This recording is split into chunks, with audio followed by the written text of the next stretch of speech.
geler les avoirs en tant que tels et les utiliser et gager des prêts sur ces avoirs, eh bien, ça induira fatalement un principe de réciprocité, c'est-à-dire que la Russie en fera de même avec les avoirs des pays européens, voire des États-Unis.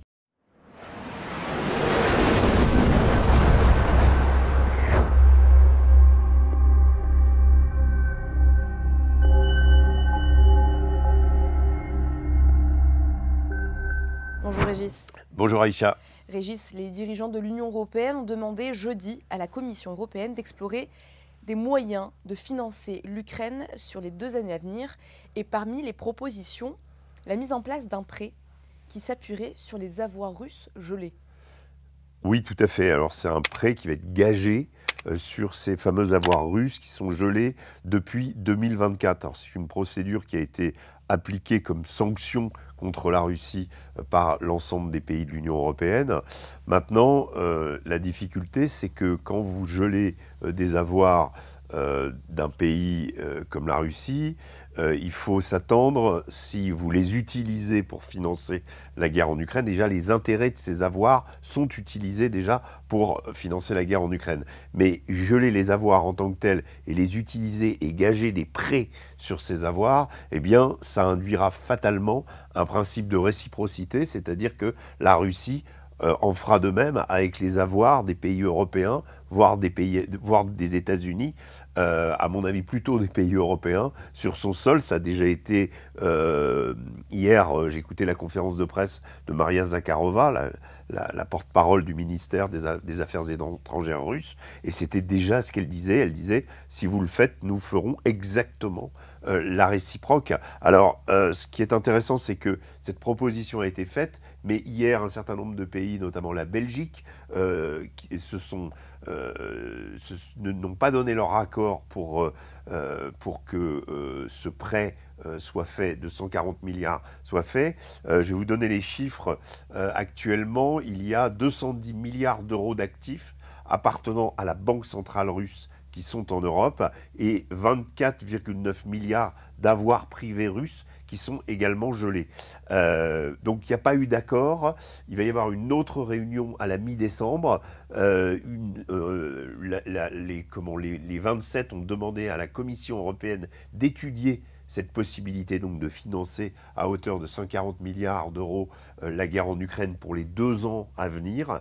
Et donc ça sera décidé à la mi-décembre. Mais hier, il n'y a pas eu d'accord, même si Volodymyr Zelensky, qui pousse évidemment à ce qu'on utilise ces fonds pour financer la guerre côté ukrainien, s'est félicité justement de ce premier pas, on va dire, vers cette direction. De leur côté, les États-Unis, Régis, ont décidé de sanctionner 2 grandes compagnies pétrolières russes. Alors oui, il s'agit de Lukoil et Rosneft, 2 des principales compagnies pétrolières et gazières russes, qui ont d'ailleurs des intérêts aux États-Unis, dont les avoirs d'ailleurs viennent d'être gelés à la suite de cette décision prise par Donald Trump, mais qui n'est pas une décision, on va dire, irréversible. On sent bien que Donald Trump, en prenant cette décision, veut forcer la main à Poutine pour l'amener à la négociation. D'ailleurs, il le dit clairement, ouvertement, c'est son objectif. Au début de la semaine, avait été annoncé à la demande des Américains, on le sait depuis, une conférence à Budapest, en Hongrie, qui aurait réuni donc Donald Trump et Vladimir Poutine une deuxième fois, pour possiblement arriver à une négociation pour la paix en Ukraine. Ce qu'on a bien compris, c'est que cette réunion a été ajournée, que Donald Trump a dit qu'il n'y avait aucun intérêt pour le moment à faire cette réunion parce que les Russes n'étaient pas décidés à bouger sur un certain nombre de demandes et donc que ça ne servirait à rien. Sous-entendu, on a appris notre leçon d'Anchorage où les Russes nous ont blablaté. On a parlé de l'amitié russo-américaine, un cours d'histoire donné par Vladimir Poutine en conclusion, et puis finalement rien du tout, et une guerre qui continue à avancer sur le front, où les Russes continuent précisément à avancer dans le Donbass en particulier.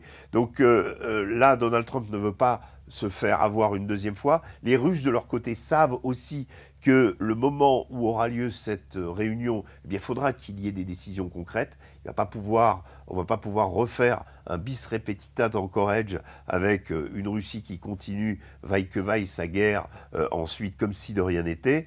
Et donc finalement, la réunion a été ajournée. Face à ça, Donald Trump a annoncé ses sanctions, plus pour marquer le coup. Et d'ailleurs, Poutine immédiatement a répondu à Trump en expliquant qu'elle n'aurait pas d'impact véritable sur l'économie russe.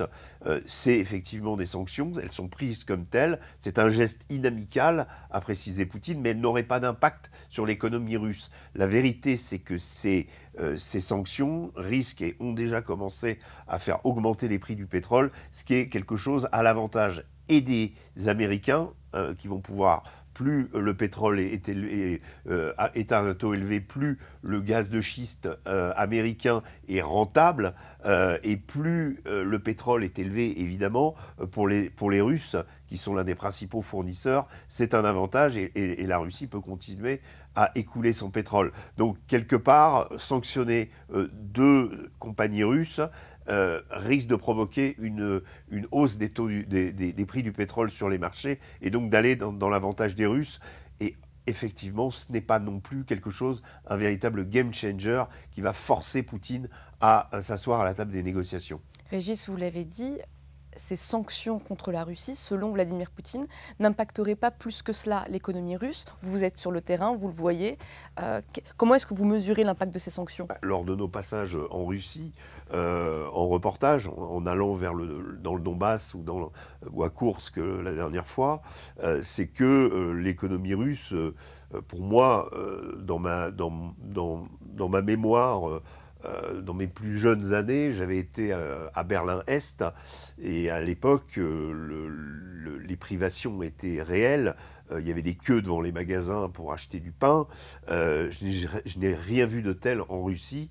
J'ai vu plutôt une économie de marché extrêmement développée, des magasins et des supermarchés qui regorgeaient de victuailles, des supermarchés Auchan qui font 4 fois la taille des nôtres, et donc je n'ai pas vraiment vu cette souffrance et une économie à genoux comme l'avait souhaité la mettre Bruno Le Maire. Donc l'impact de la guerre se faisait peu sentir. La Russie a connu pendant les années 2023 et 2024 des croissances de 4%, à une époque où la croissance européenne était en berne, donc dépassant la zone euro. Cette année, on est à 1,1%, donc il y a un ralentissement de l'économie russe. Il y a des taux d'intérêt qui sont énormes, qui sont à 17%. Et ça, c'est en train de gripper l'économie russe, mais ça permet au rouble de se maintenir. Et le rouble est dans une position à progresser, et la monnaie qui a le plus progressé depuis le début de l'année. Je crois que c'est plus 40%.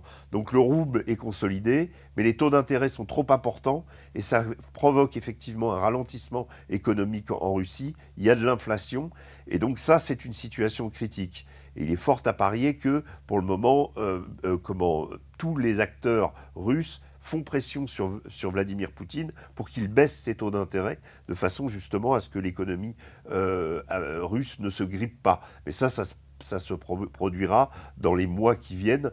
Et Poutine, moi je l'ai déjà dit dans une intervention ici, pense que son économie aura les reins plus solides que l'armée ukrainienne, et il pense pouvoir maintenir cet état de fait, et que l'armée ukrainienne craquera avant sur le front, puisque, selon toute vraisemblance, ce qu'il cherche, c'est la capitulation.